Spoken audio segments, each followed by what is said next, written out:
And now we present to you Thac0 with Advantage. Welcome to Thac0 with Advantage. We're two friends that have been playing D&D a long time. While we both love lots of other RPGs, D&D is a spawn point for new players.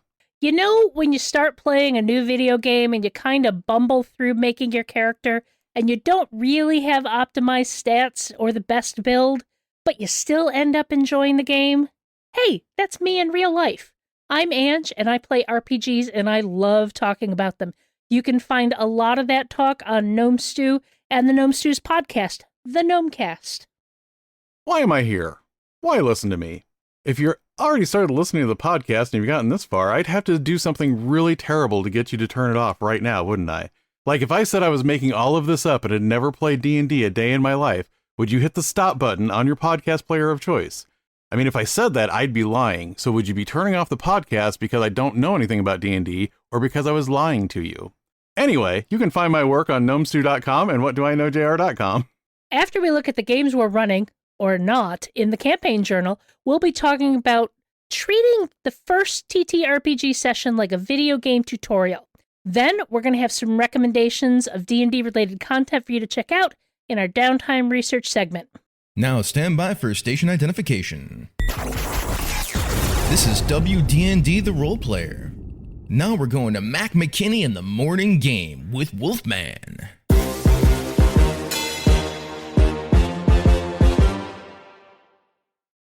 There are many famous villains in D&D. Acererak, Lolth, Tiamat, Orcus, Strahd, Lareth the Beautiful, Verminard, Lord Soth, Manshoon, and the Xanathar. But for a generation of D&D players, one of the worst villains is Bargle. Man, I hate that guy with his gaunt face, stilt-like legs, and long black hair.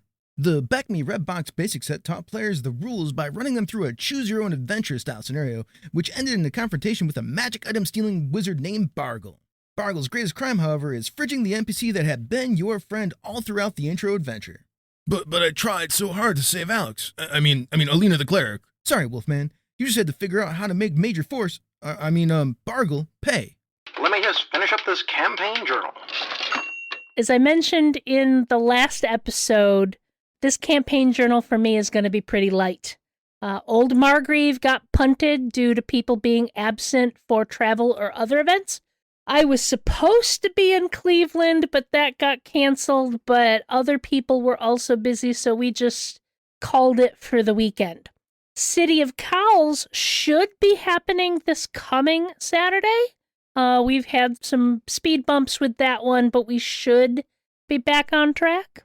I have been running an in-person Sunday game since February. We were playing Savage Worlds East Texas University, but I was starting to run a little thin on ideas, so I pitched switching to a new game. So I am currently prepping for a Session 0 for Victoriana 5th edition. It's not actually the 5th edition of Victoriana, it's the version of Victoriana that uses 5e. The prelim PDF is out to people who back the Kickstarter, so I've got a little bit of an in to get this one started up. I'm actually pretty excited about this one, and I will be talking about it in the campaign journal in future episodes. I guess I could just make up all that time that you didn't talk about things and talk about the fact that I didn't run anything either. I did run something. I ran my X-Men Marvel Multiverse game on Roll20, which reminded me how rusty I am at Roll20 and how much time it takes to really learn how to get Roll20 to do some admittedly cool things that aren't necessarily as intuitive as they should be to set up. Also, we've said this before, not intuitive to set up, usually not bad once you get it set up, as opposed to, I don't know, some of the ancient VTTs that haven't changed forever and are never intuitive no matter when you use them, no matter how cool anything is on them. Yeah, Roll20 is lovely for what it is, but sometimes, my God, is it hard to get things set up and run easily. I suppose that's probably the price we pay in having a VTT that is designed to basically support almost any RPG out there. Yeah, it's just that whole frustration of, oh wait, I clicked on 3 out of the 4 places in the interface I have to click on to get it to recognize this thing. I do have my Curse of Strahd game coming up this Saturday, so I have some gaming coming up. It's going to start again. Really, honestly, it will. Welcome to the Dungeon Master's Workshop. Back in episode 18, we talked about running games for new players. Today, we're going to revisit that topic, but we're going to look at using a very specific technique. Basically, we're going to set up an introduction for your new players like a video game tutorial, and we're going to break down what that looks like and how to pull it off. So, Ange, why would we want to run a TTRPG like a video game? First off, many new players coming into D&D or other RPGs are going to be more familiar with video games than they are with TTRPGs. This has probably been a truth since sometime in the 90s, where video games ended up superseding tabletop RPGs as the most common nerd conduit into fantasy or science fiction realms. Second, the best video game tutorials break down what you need to know in bite-sized pieces and give them to you as you go while showing you the world you're going to be playing in and making it fun. No one is expected to pick up a video game for the first time and know all the things of how to play that game. Unless, of course, you're talking some sort of multiplayer, shoot 'em up and you gotta get good real quick or you're gonna get booted out, whatever. We're not talking about those type of video games. We're talking about other games that are usually more solo player, and they slowly introduce the mechanics to you as you progress through the opening of the story. I feel like you were talking about the months of my life that I sacrificed on the altar to Marvel Rivals there for a few minutes there. I started saying all that, and then I'm like, that's not going to be true for like Overwatch or Fortnite or multiplayer Call of Duty or any multiplayer game where you're kind of diving in. It's like they try and balance it for people so that, that you're paired with people of a similar skill level, but you still gotta get good real quick. It is interesting because a lot of those games do have tutorials, but I think what we're talking about is a game like Baldur's Gate or Solasta has it built in. Like it is part of the opening story that they're going to walk you through this slow, but it's going to be part of introducing you to the overall story as well as the game at the same time. Yes, exactly. What is it that video game tutorials do that we could borrow to better introduce the game to new players?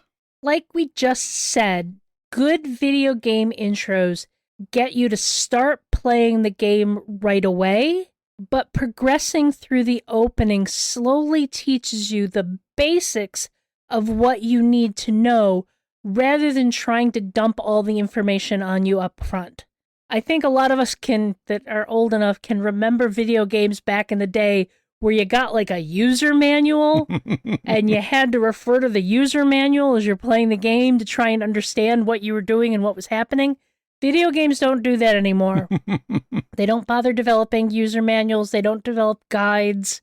What they do is they set things up so that you progress from one point and learn about this mechanic, go to another point, learn the next mechanic, and all the whole time you're basically getting to see what the world is, see what the story is. There is a lot to learn when playing an RPG when you're engaging with it for the first time. Many of the soft skills and unspoken social constructs have to be learned through time. And if we can make mechanics easier to ingest and engage with, it'll be way easier on that new player as they adapt to all the other soft aspects of playing a tabletop RPG for the first time. We don't want our TTRPGs to be just like a video game, so how can we make it feel like we've been playing the game while teaching the game the way the video games do? Just because we're fashioning our first session like a video game tutorial doesn't mean we're still not treating it like the game we're playing. It's just you're slowly bringing in the mechanics that the players need to know instead of dumping it on them all at once. I've seen people do this where they have a new player at the table and they spend 20 minutes going over the character sheet and saying, okay, when you need to attack, you're going to roll a d20 and add this. When you need to roll a skill, you're going to roll a d20 and add this. If you need to roll damage, you're going to do this. No one's going to absorb all that information in that 20 minutes. Maybe they'll get some of the basics of the character sheet, but for the most part, a lot of that information is kind of just pinging off of them. You know, you're dumping it, but it's not going in the receptacle. Mm-hmm. So consider pacing out the mechanical aspects of the game that you want them to engage with and give them time to absorb each piece of the game as you do.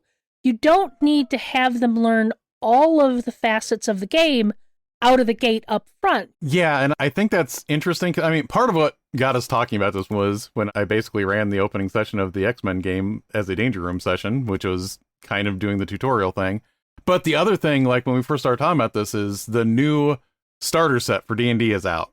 And that new starter set has so many like tchotchkes and bells and whistles. And part of that is there is like a frame that you take different parts of the character on and you set a card on a different part of that frame. So if you're going to be a cleric, you take the cleric frame.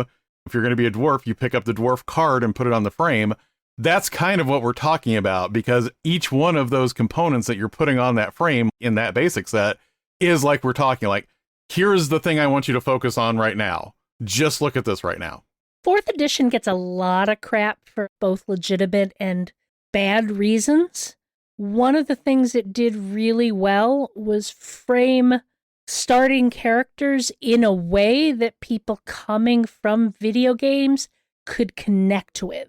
It was way easier for a brand new player to come to a 4th edition game where you're playing first level characters and get what you're supposed to be able to do when compared to a 5th edition character. This is no shade against 5th edition. I love 5th edition. I wouldn't still be playing D&D if it weren't for 5th edition. But 4th edition really did that well for introducing new players to the game by kind of being set up like a video game. It's really funny because 4th edition was a master class on the people at Wizards trying to intentionally, inside the design studio, saying we need to make this more like World of Warcraft because so many people are playing World of Warcraft, but then publicly saying, no, we're not trying to make it more like a video game. And then some players going, I don't want this to be like a video game, and then going home and playing video games that they enjoy, and somehow, for some reason, thinking it's bad if D&D picks up anything from those video games. There was a lot of contrary, obnoxious opinions about 4th edition just because it was the cool thing to bitch about. Yeah. I, a few years ago, called out some of my friends from that time period, talking about how I stopped talking about my 4th edition games because I was tired of that turning into an opportunity for these people to go on a 20-minute comedy skit about how awful 4th edition was. Yeah. And it's like, please stop pissing on other people's fun. It's like you're just making us not want to share things with you because we don't know if you're going to be safe with it. You're just going to be an ass about it. And as much as I honestly think 5th edition is my favorite edition of D&D, I have to say, like, if you get a brand new person at the table, it makes so much more sense to that person to say, here is a power you can use once per encounter. Here is a power you can use once per day, so you're going to want to save it up, as opposed to you have 5 first level spell slots, you have 2 second level spell slots, you also have these points that you can use to boost this thing, and also, it's a lot. Yeah. So you have some brand new players at the table. What do you want to start with first? I'm going to suggest taking that first part of your first session as the wrap up to character creation. Even if you have provided them with pre-gens, you can kind of treat this like how when you create a character in a video game, you're often putting together the background and personality pieces right there at the end. Talk to the players about who their characters are. How do they fit into this world? Why are they together? Why are they here? Dig into those soft role-play parts of the game setup. Now, to be fair, new players sometimes are very hesitant to engage with this type of stuff. It's new, it's weird, they're not sure what they're doing. You as the GM, it will serve you well if you put together some leading questions that you can ask them about their characters to start helping the players form in their heads who everyone is at the table. Now, this isn't just for the player you're talking to. It's for the other people at the table too, because they need to know who that character is.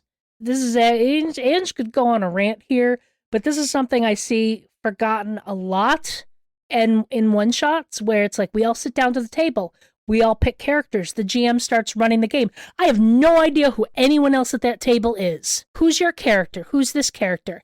And taking that moment to talk about who each character is a great way to start bringing in who these characters are.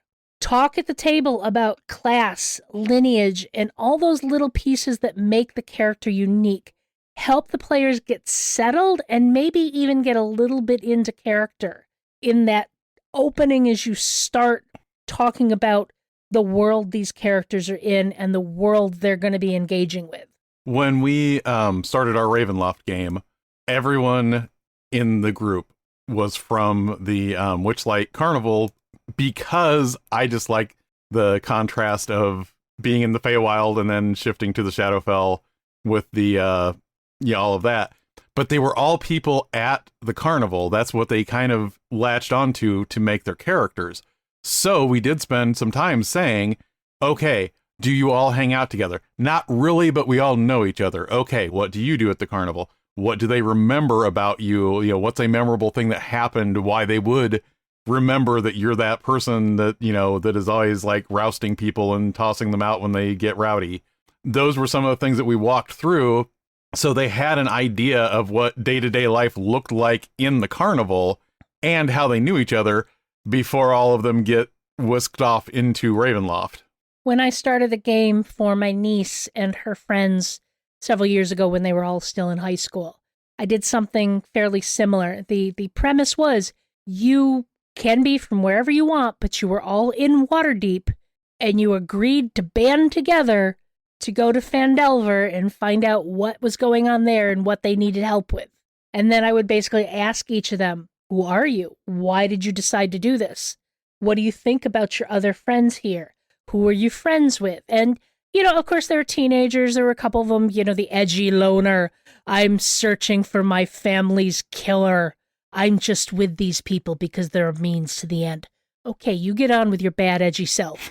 But at the same time, it still established who these characters were for them to at least start latching their imagination onto it. There's some good advice in the original, you know, The Lost Mines of Phandelver box set, which is basically like, if you have new people, have them talk about what they know about Gundren Rockseeker, the guy that hires them to go on this mission in the first place. I was running that for Adventurers League.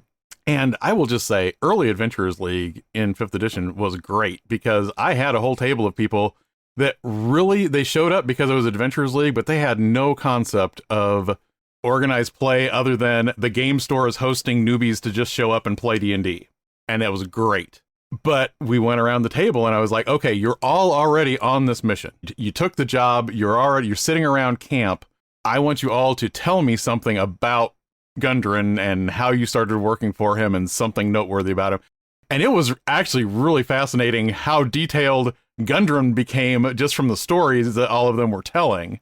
But it was a very good way to get we knew who everyone was based on what they used to do for Gundren before he had them go off and start the beginning of the Lost Mines of Phandelver adventure. So if we start with a social encounter, how would we use this technique? Like we said before, you want to start with small components, letting the players learn how different aspects of their character sheet work. And doing some sort of skill check can be a great way. And having that skill check be related to a social encounter, perhaps this is where they're getting the job or finding out the instructions of what they need to do. And it can work really well to have them, roll persuasion or insight or deception or whatever skill is going to work for that scene just to see how the dice mechanic works. You're going to take your D20, you're going to roll it, and then you're going to find the skill I'm asking for on your character sheet. What's the bonus there? And of course, you're going to have to make sure your players' character sheets are filled out correctly. Find out that, add that to that D20. What'd you get? Oh, you got a 12? That's not bad. Let's see how that goes. And then you can show them how those dice rolls affect things. Oh, you got a 3 on your deception check? This guy gives you a side eye and a raised eyebrow and puts his hand on the hilt of his sword because why are you lying to me, man? It's like all of a sudden they get what these dice rolls mean in the context of the scene. It doesn't need to be a long scene, just enough to get a feel for the way you interact with NPCs and how skill checks work. I'm kind of a fan of the idea that when you have players interact with someone and they make, say, their persuasion check, they could walk up to this person and talk to them. And in a regular game, they probably wouldn't have to make a persuasion check. But in order to make this feel like it's got some weight to it, if they roll well, now you can say, hey, this person likes you. I'm going to write their name down. This is a contact now. Now you don't have to go look for someone on this topic. You know this person, and they will answer basic questions on this topic. They aren't going to risk their lives or spend money for you, but they will answer basic things because now they're a contact because they like you because you walked up to them and talked to them and made a good impression. And again, like we've said in previous episodes, you don't want to lock the adventure behind a skill check. So you don't want to have this be, they're not going to get the information they need unless they pass these checks. You just need the checks there to show them how they work and maybe flavor what happens because of it. That's really why I wanted to emphasize, like, you have made this a contact. They would have answered you if you completely flubbed your roll, but they're not going to, seek you out or remember who you are in the future unless you roll higher. Then it kind of clicks. So then you're kind of telling them, I'm not going to stop the game because you failed, but you will get extra stuff that might help you if you roll well. Yes. I think it's also worth doing the opposite, where you don't want them to get into a fight with someone, but you can mark someone down to say, this person is a rival now. This person does not like the cut of your jib. If you run into them again, they are going to look for ways to make your life rough. Yeah, they're going to give you the information, but they're going to be surly about it. They're not going to be happy that they have to give you this information, but they're still going to give it to you. And I think that's one of those things too. Honestly, this is one of those things that I think is funny, because when you say something like, this person is a rival, that just means that they don't like you and they might want to make your life harder. I think sometimes newer players react to that better and in the way you mean it than established players, because sometimes established players would be like, that guy's going to try and kill us. We should plot to murder him now. It's like, no. He just doesn't like you. It's like real life when someone doesn't like you. Exploration is another big component of D&D style games. How can we model that with this technique? So this can also fall into the introducing skill challenges aspect of things that we were talking about with social encounters. There's a bunch of different skills you can lean on in exploration: survival, perception, animal handling, all sorts of stuff that you can show the players how skills work. But I think the big thing with exploration that you want to reinforce is the idea that they can go anywhere. Sure, they've got a mission and you don't want them to stray too far from where they need to go for that mission, but this is where you can kind of show them the difference between TTRPGs and video games. Video games, even open world games, have a lot of invisible walls. They have a lot of things to funnel you in the right direction. And while that can be a thing you do in a TTRPG, you can also be like, hey, the place you're going is over there in the woods. How do you get there? And the players can go straight through the woods. They can try and go around. They can climb a cliff to get a view of where they're going. You can show them that they can go anywhere, that the walls are just what you guys put there in front of you. Again, you still want to get them to where the mission is going to happen, but you can show them that they can get there any way they want. They don't have to go exactly the way the video game would lay it out for them. And I think this is another place where honestly, video games are a good example to follow here, because things are slightly more heavy-handed in those tutorials. Like if you're walking down the road and you say, there's a hill on this side and then there's a river over here on this side, and you see something glinting at the top of the hill, like you're probably not going to just throw that in there when they're going from point A to point B normally. But if you want to teach them that, hey, you can go off and explore side things, you want to say something like, for some reason, that shiny thing on top of the hill just keeps reflecting, and then, when someone, what can I do? Well, you can try and climb the rocky side of the hill. All right, what do I need to do that? Here's an athletics check. And then you walk through that entire process. And again, you're not locking any part of the adventure behind anything. This is a whole side thing.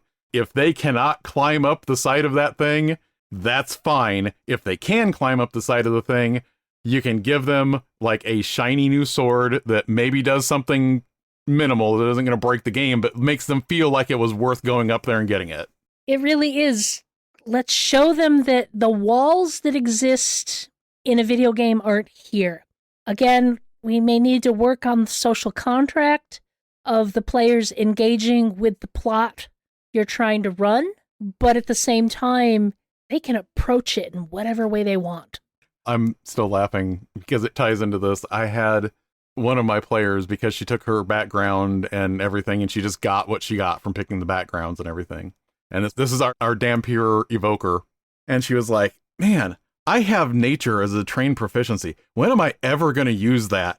And I literally had a thing like in the next encounter where it's like, you notice that this is a type of vine that will prick, into your skin and drink blood out of you. And it's completely natural, but it's really nasty too.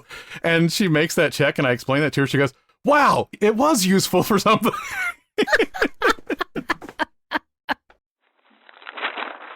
Combat is arguably the biggest component of D&D.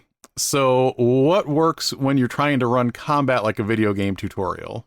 I think out of all the aspects of D&D, this is where you need to slow down and break it into little pieces to get people to understand what's going on. Because, again, combat is a big component of D&D. So take that first round of combat to start very basic. Initiative is first. Have them roll that, explain how that determines who goes when. Then when it's their turn, just like a video game does, ask them to do the most basic thing their character can do.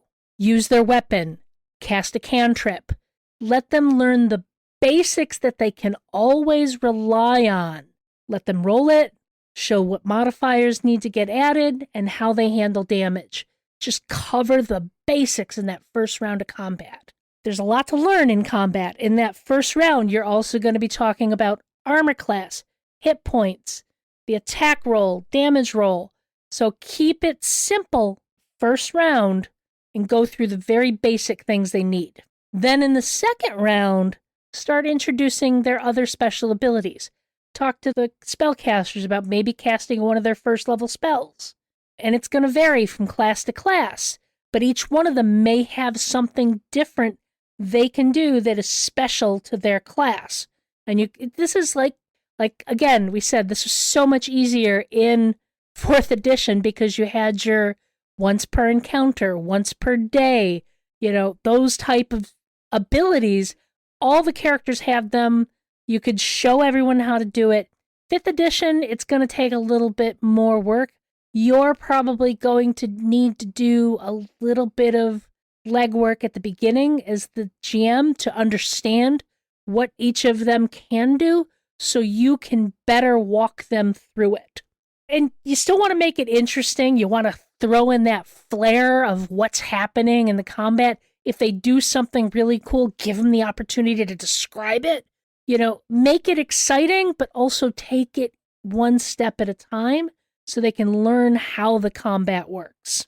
Then when combat is done, you can talk about rests, short rests or long rests, healing, loot, all the other stuff that is a core component of a D&D combat.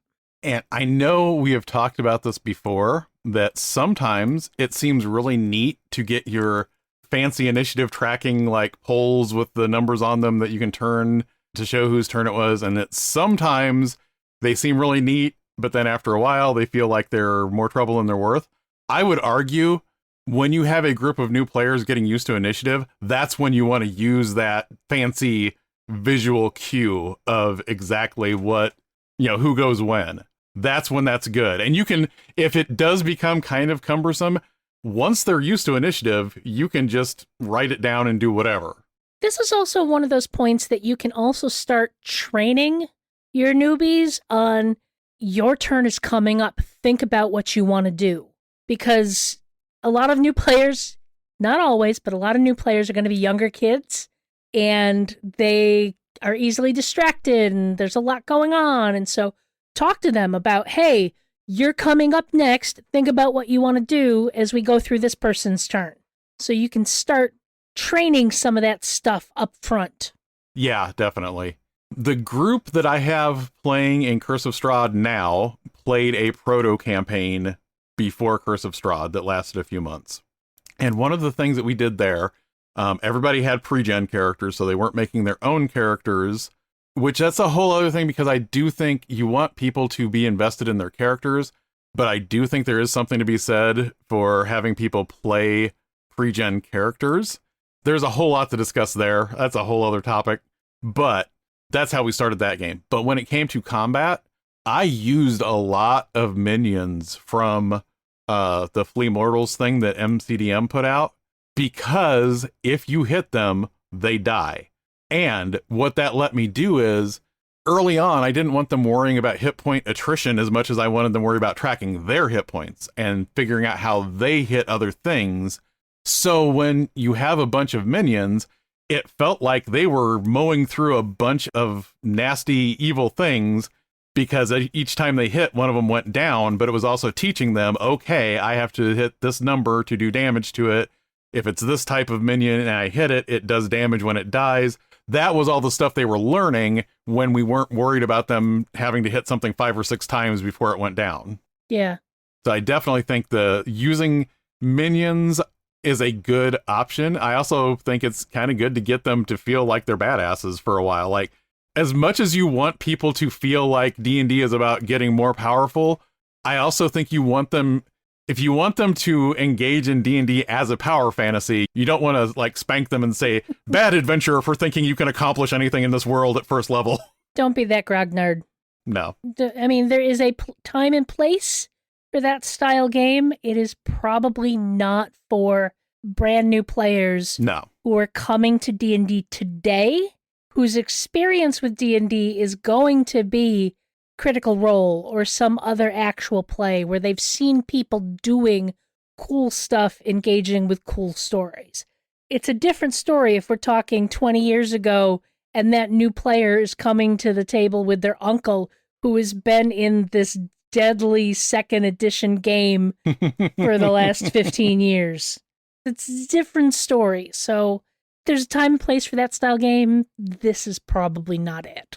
I do think the other thing that you can introduce, like, you don't want to overwhelm people, but I do think it's probably not a bad idea to introduce the fact that when you're in combat, you can still do other things. Like, you can put something like, someone needs to go over there and shut this thing down before it spews fire everywhere. Right.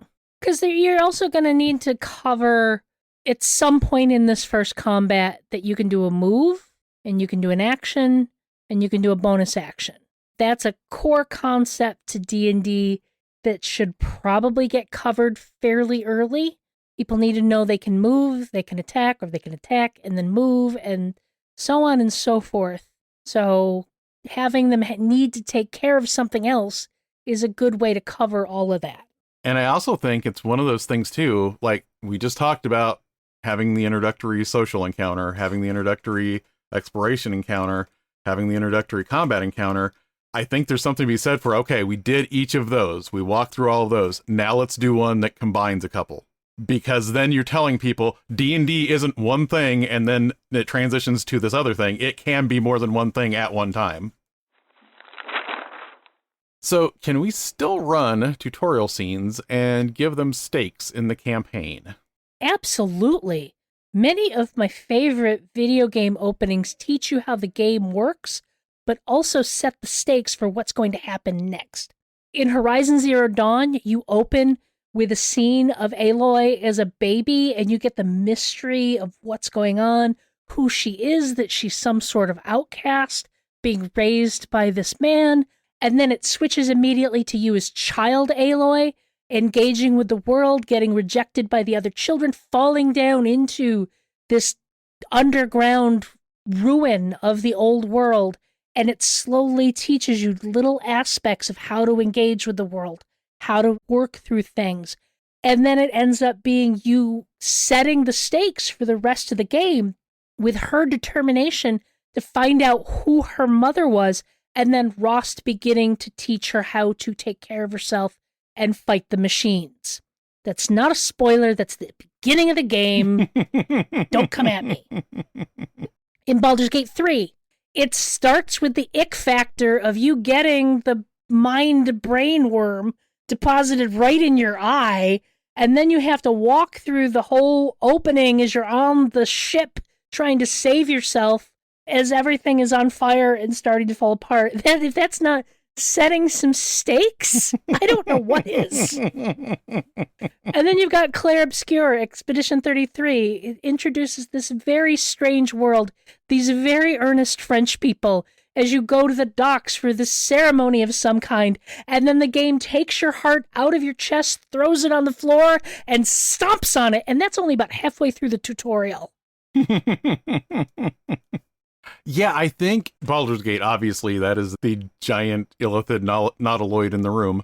You learn so much stuff about this world that you are going to be participating in. You are on an illithid nautiloid, so now you know illithids are something that travel between worlds in these weird ships that have tentacles.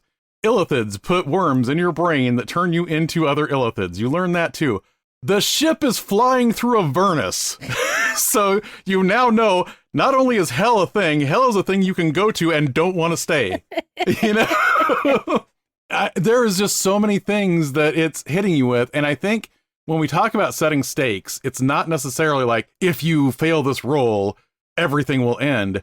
It is explaining, this is what the campaign setting is like. This is what our campaign is going to be.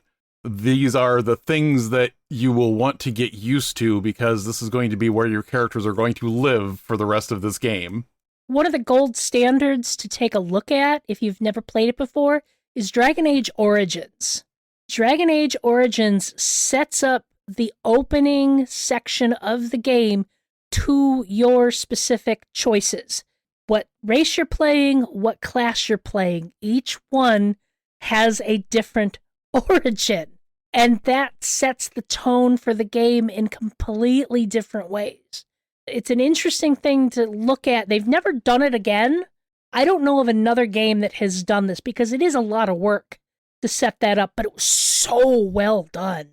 The beginning part of it, the first 25% of you playing this game, is a different starting point for whatever you picked for your species and class that you took. Yeah, it's like dramatically different to start as a city elf rogue as it is to be an elf wizard.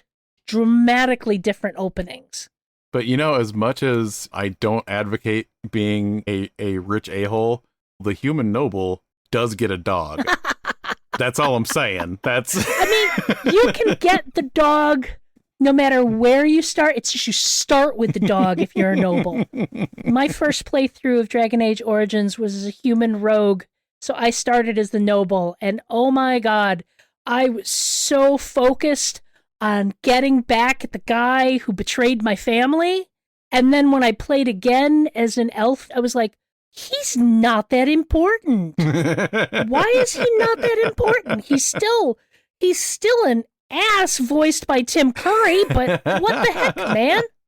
Yeah, I know. I remember I played through as the human noble, and then I played the dwarf opening, and it was like, this is a completely different. It's so different. It's not even like, oh, it's kind of different. It's like, no, this is a whole different tone and feel for the first 25% of this game. And we're not necessarily saying you need to do that for each of your players, but it can give you some ideas on how to set the stakes for the world the characters are going to be in based on who that character is supposed to be. Basically, just because the tutorial you're giving your players covers the mechanical basics of the game doesn't mean it needs to be boring. You can still add all of the flavor of the setting and hint at the things you want to explore with the game as the players get more comfortable playing. And there are some low-stakes things that you can set up that will pay off later in this sort of tutorial session that you're doing. You could have the representative of the Zentarum say, hey, you look like you're pretty stealthy. That person does not trust me, but if I start talking to them and you walk over and pickpocket them and, drop this medallion that I've been trying to get off of them back in my pocket, I'm going to look favorably on you. Then, for the rest of the campaign, you might have the Zentarum as a contact there. But, on the other hand, you might go over to someone from the Lord's Alliance and say, this guy wanted me to pickpocket somebody. And at that point, you have an in with another faction, and you already have an enemy in a different faction. So those are some of the stakes that you can be building that aren't necessarily like your character is going to die if you fail this roll.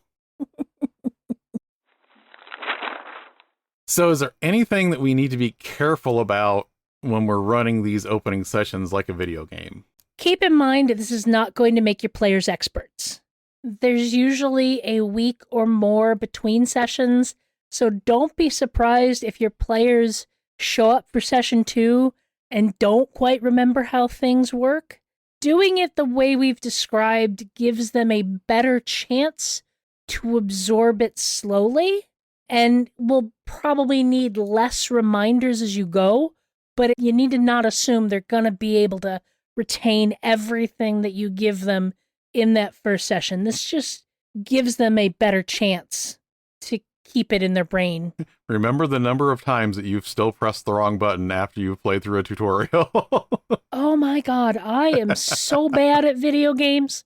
I start every video game easy because I love them and I want to play them and I want to find out what the story is, but I am not good. Then maybe by my second playthrough, I'm playing it on normal or on a higher level difficulty. I was very pleased with myself when I did a second playthrough of Horizon Zero Dawn and I got to my first cauldron and I'm like, oh my God, this is really hard. I guess I thought I was playing on normal. I guess I need to drop the difficulty down to story so I can just get through this. And that's when I discovered, up until that point, I'd been playing on impossible. I was so proud of myself. I dropped it to normal and continued the game that way, but still, I was very proud of myself for getting through the beginning of the game on impossible. Because the very first time I went through that tutorial and I killed Child Aloy multiple times, let me set this on story and get through this so I'm not committing child murder. I learned that I can get through Dishonored on higher difficulty, but I am going to have like maximum chaos all the time because it is just going to be me mashing buttons and murdering people really fast. It's not going to be me being stealthy or planning things. I do mean to play Baldur's Gate 3 on, I think the next level up from normal is Tactician. Mm-hmm. I do want to try a run on Tactician. I will never do an honor mode because that's just masochism. But you let your players get used to things at their pace. I will say it also helps to create or find some cheat sheets that cover the basics for your players. Yeah. You don't want to dump them all on them right out of the gate. These are things you can give them as you cover these parts of the game in that first session.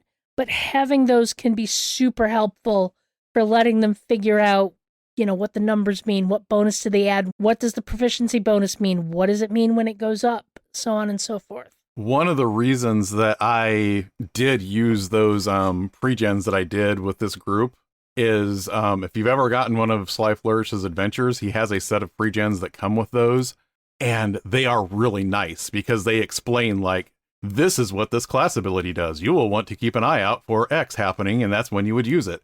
And they're very nice pre-gens. And it's also got really bare bones, like background stuff where it's like, this background means something, but it's not that deep. It gives you an idea that you came from somewhere. Now let's adventure.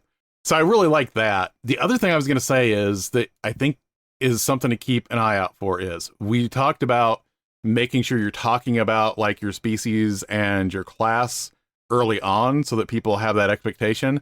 When we're talking about like the social encounters and the exploration and the combat, look for ways to tailor some situations to those classes. So it's not just combat, it is combat that would make sense for that character. If you have a ranger that went with a bow, having things that are very mobile, not necessarily things that will live for very long, but that will run around and attack at range, are good for that, because then the ranger can get their bow out and drop these things at a distance, and they get used to the idea of using their bow. This is a spot early in the game where you can already start leaning into respecting the competency of the characters. Just because the players are newbies doesn't mean the characters don't live in the world. So you can pass them information that their character would know. Hey, you're an elf. You grew up in this type of society. Here's something you know about this region. And you can start leaning on those aspects of the characters that way. Yeah, and I also think that that's a very good point, because that is a thing for you to introduce. Don't info dump them with, because your character is an elf from the Grey Cloaks, you will know all of this ancient lore about, the elves going back 10,000 years. But find a way to tell them, because you are an elf from where you are from and you are a ranger, when stuff like this comes up, I may tell you things that I wouldn't tell someone else because you will know about them. You don't need to know it up front and remember it. It's situational awareness and knowledge. Mm-hmm. And you're just acknowledging that the character would have that information even if the player doesn't. Because a lot of these games are very lore heavy, and a lot of players don't have time to engage with it ahead of time. I don't think anyone I know Jeremiah has some background running some stuff in the Dragon Empire in Midgard, but most of you were not very deeply invested in that. So when there are times when I can tell you something about either Midgard as a general setting or about the Dragon Empire, or about things you would know about, I will tell you, but I haven't gone out of my way just to dump a whole ton of Midgard lore on you either.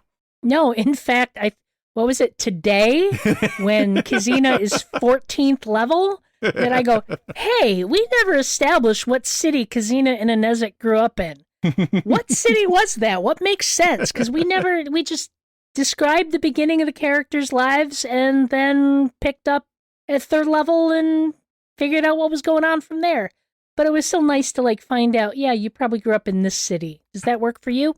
Yeah, that works for me. And the funny thing is, I actually think that means more now, because if I had just thrown the name of a city at you before we started the campaign, especially if I had said something about your father, the racket that he was running was trying to cater to these rebels of Nethys.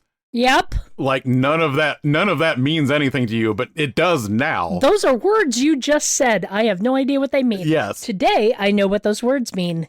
Yeah. Now you've run into those rebels. You've fought them before. You have run into the people that set your dad on fire. You know who all of these people are. So when all that comes together now, as we build that backstory, it makes more sense. Yeah.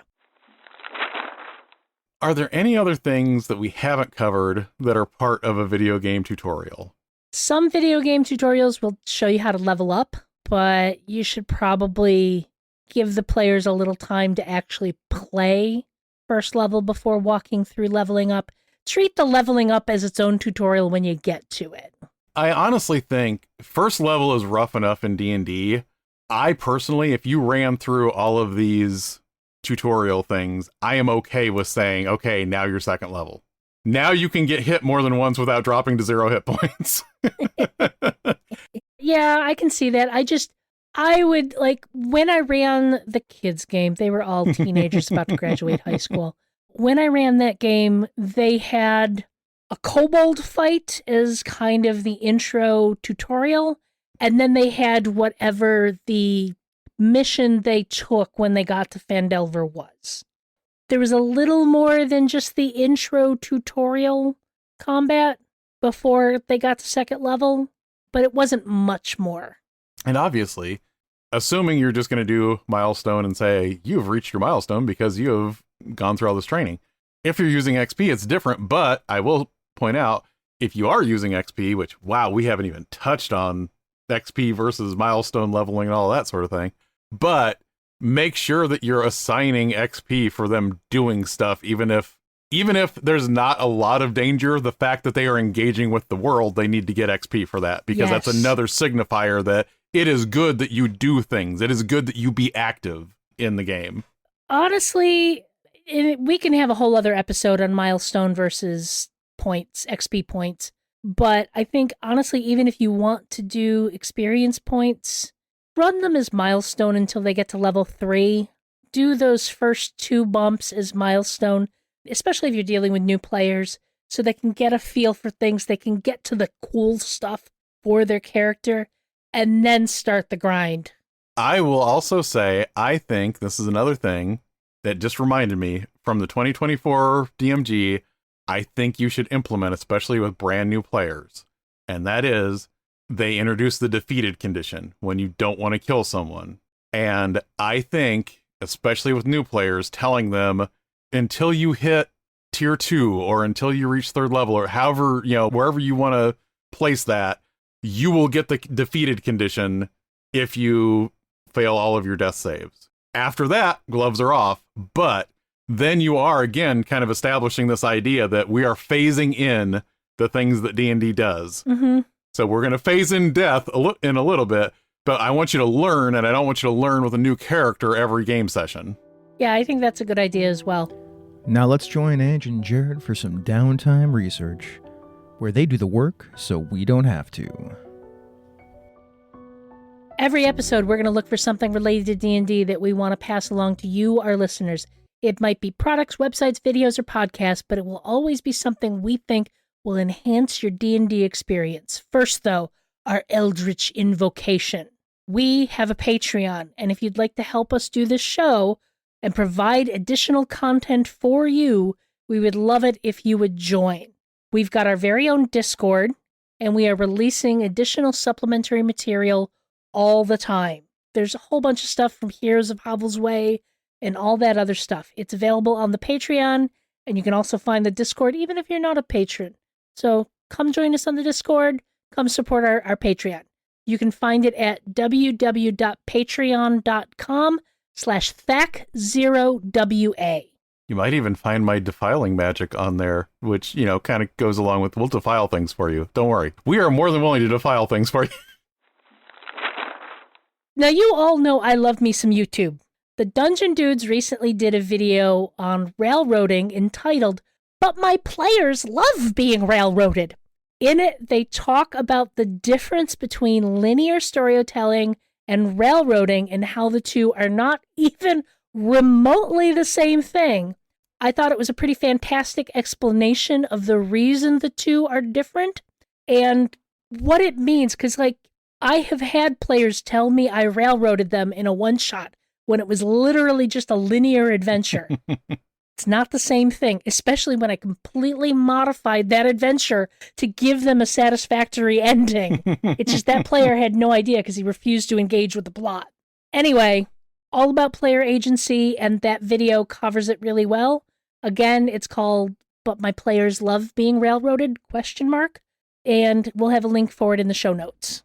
It's funny because I saw you put that in the notes, and I just watched that, I think, last night. It's a really good video on the topic. I really liked it. The Dungeon Dudes have a pretty good channel with a lot of good content, but I saw that video and ooh, I like this one. This one's a good, general good advice for everyone. So for my thing that I would like to introduce you to, Ange and I have both talked about how much we love the Designers and Dragons book series that kind of goes over the history of RPGs in various decades. Just a great series. Shannon Appelkline is a great RPG historian, extremely engaging, very good at making it fun to read the stories while also just getting to the point of all the things that happened with those companies. Yeah, I loved it. Evil Hat has just announced their next crowdfunding project is going to be Designers and Dragons Origins, which is going to be a deep dive into the beginnings of D&D. It is going to be a 4-volume set like the original Designers and Dragons, but it is going to be super focused on the beginning of D&D. Volume 1 is going to be OD&D and AD&D First Edition. Volume 2 will be AD&D up to the transition to 2nd edition. Volume 3 is going to be all the different basic sets. And Volume 4 is going to be looking at like the BECMI set and how it transitioned into the Black Box D&D set. And finally how Mystara ended up becoming an AD&D setting going into 2nd edition. I am super excited about all of this, and we will have a link to the show notes to the Launching Soon page that Evil Hat put up. It's going to be some deep dives there.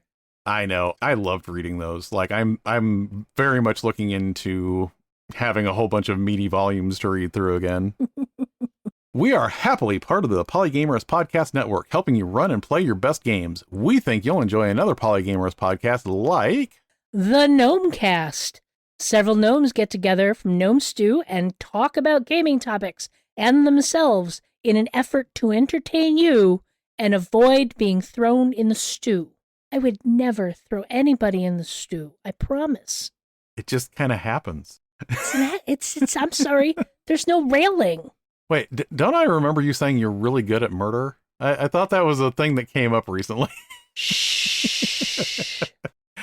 We've used up all of our resources, so I think it's time for a long rest. I hope this adventure was rewarding for you, and we hope you go exploring with us when we start our next adventure.